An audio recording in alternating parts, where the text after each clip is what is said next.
Who is Xerxes? A bald 3-meter guy in piercings? A god? The Greeks considered him weak, cowardly, and boastful. The Persians, and he himself, thought the opposite. Brave, wise, and great. Who is right? Let's see what research, analysis, and excavations say. I will leave links to historians' works in the description if you want to study the sources in more detail. So let's start with the fact that Xerxes was born between 519 and 521 BC. In translation, his name means hero among kings or king of heroes. His father, Darius I, had many wives and children. Xerxes was not his firstborn, and the throne should have gone to Darius's eldest son, Artabanus. But Xerxes' mother was not an ordinary woman, but the daughter of Cyrus II the Great, the founder of the Persian Empire. She simply did not allow the son, from the nameless in the sources daughter of Gobryas, and we really do not know the name of Darius's first wife, to take the throne. Atossa convinced Darius that the throne should be the son of Cyrus the Great, Xerxes. Moreover, he was his first son after accession.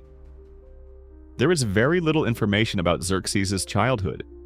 Most likely his upbringing did not differ from that of any Persian princes. At 7, they were taught hunting and horseback riding. At 14, aristocratic manners and a view of life. By the way, it is unknown to us whether Xerxes could read and write. The Persians generally preferred not to write down history, but to pass everything the old way by word of mouth. At about 16 to 17 began service for the good of the nation, let's call it that, which lasted 10 years. The princes developed the ability to throw a spear, shoot a bow, horseback riding, and so on. It is also known that competitions were encouraged, which developed a spirit of rivalry. After that, a military career up to 50 years. Afterward, the princes did not retire but became elders or advisors to the king. But Xerxes' fate turned out differently. After the death of Darius in 486 BC, he received the throne in the very prime of life. At that moment, Xerxes was about 36 years old. The task before the future king was not simple. To rule a huge land, from the Aegean Sea in the west to the Indus River in the east, and from the Nile in the south to Transcaucasia in the north. It is clear that in such a vast territory, uprisings flared up here and there. So before going to Greece and continuing his father's work, Xerxes had to put the internal situation in order. First, he suppressed uprisings in Egypt, begun even under Darius. Second, he took up pacifying Babylon, and it rebelled often. The last time was in 482 BC. The retribution was severe. The city was deprived of all fortifications. Part of the priests were executed, the main temple suffered. But most importantly, the Babylonian kingdom essentially ceased to exist, becoming a province of Persia or a satrapy. After suppressing the uprising, Xerxes decided to go to Greece. The so-called Greco-Persian Wars continued. By the way, on my channel there is a detailed video about the famous battle of the Persian army against the 300 Spartans at Thermopylae. I recommend watching it. Let's get back to the topic. To prepare for the campaign, Xerxes built bridges, a canal, and food depots. Diplomatic work was also carried out. Envoys and agents were sent to the Greek cities. Many refused to help the Greeks, or took a wait-and-see position. On the map, you see the neutral territories of Greece. In the summer of 480 BC, the Persian army began the crossing of the Hellespont, today's Dardanelles. By the way, in reality, there were not 3 million Persians, as Herodotus said, but no more than 200,000, and most likely much less. After all, feeding such an army is very difficult. According again to Herodotus, a storm that blew up destroyed the recently built kilometer-long pontoon bridges. Part of the soldiers drowned. The enraged Xerxes ordered the heads of the foremen to be cut off and also to flog the sea. Yes, to beat the sea with a whip in order to punish it. In general, Herodotus in his best traditions. After that, the bridges were rebuilt. The further advance of the Persians went without problems. Already in August, they approached the Thermopylae pass, and at sea the Persian army was accompanied by a strong fleet. To Thermopylae, a small part of the united Greek army was sent, led by the Spartan king Leonidas. Do you think there were only 300 Spartans? Not at all. There were more than 6,000 Greeks. For 2 days, they successfully held back the onslaught of the Persians, and it is unknown how the battle would have ended if not for the betrayal of Ephialtes, who showed the Persians a mountain bypass. As a result, Leonidas and his warriors died, but they forever entered history together with Xerxes as the main negative hero. A few days after the Battle of Thermopylae, the Persian army reached Athens. By the way, right now during editing, I specially looked at the map to see how long it takes to walk from Thermopylae to Athens. It turned out that this can be done in 40 hours of continuous walking. As a result, Athens evacuates. Part of the townspeople took refuge on the Acropolis and offered the Persians desperate resistance. The city was plundered, the temples of the Acropolis were destroyed, some local monuments were taken to Persia. However, after the sack of Athens, luck seemed to turn away from Xerxes. The Greeks began to win important victories. The first important victory of the Greeks was in the battle at Salamis in 480 BC at sea, where narrow straits and the cunning of Themistocles beat the imperial fleet.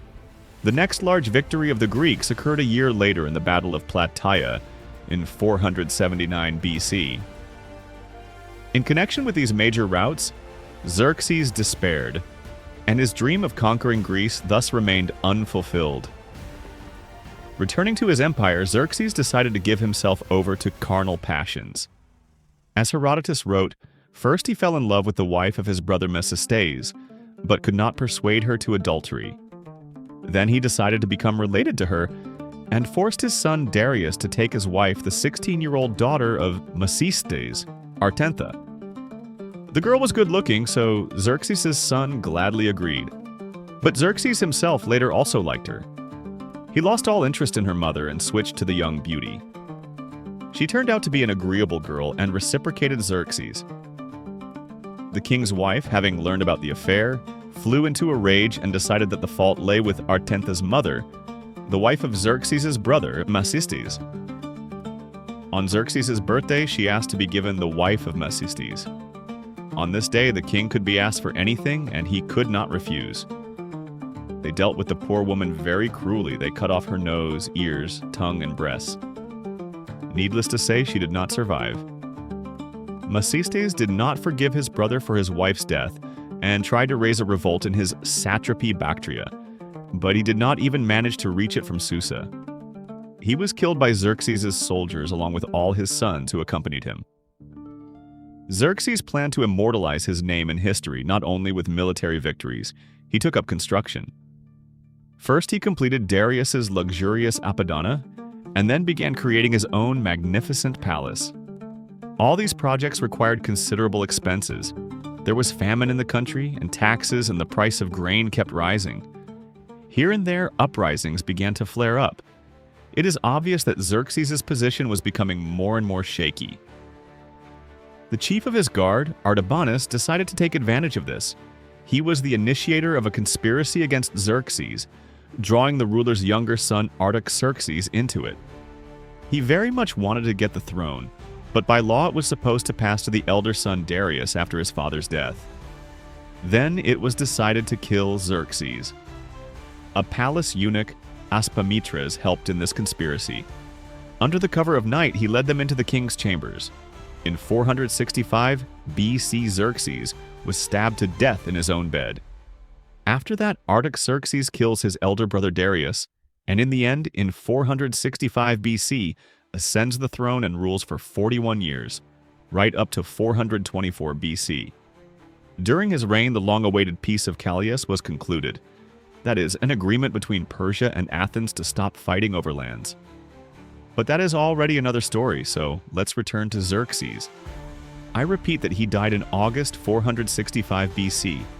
In total, he ruled Persia for about 20 years, and he himself lived a little over 50. The legacy of the king, which, according to his plan, was supposed to stand for centuries, also did not last long. A century and a half later, the Persian state will fall at the hands of Alexander the Great, at whose hands almost no one failed to fall, including the same Greeks. It was precisely the Macedonian who destroyed Darius's Apodana, the palaces of Xerxes and other sites of the Persian capital. And moreover, it was he who did everything so that the memory of it would be destroyed. And in general, he killed so many that they cannot be counted, but unlike Xerxes, only positive films are made about him. I hope this video was interesting for you. Tell me what you would like to hear and see in the next videos. And all that remains for me is to ask you to like, subscribe to the channel, write a comment, and wish you good luck. Bye!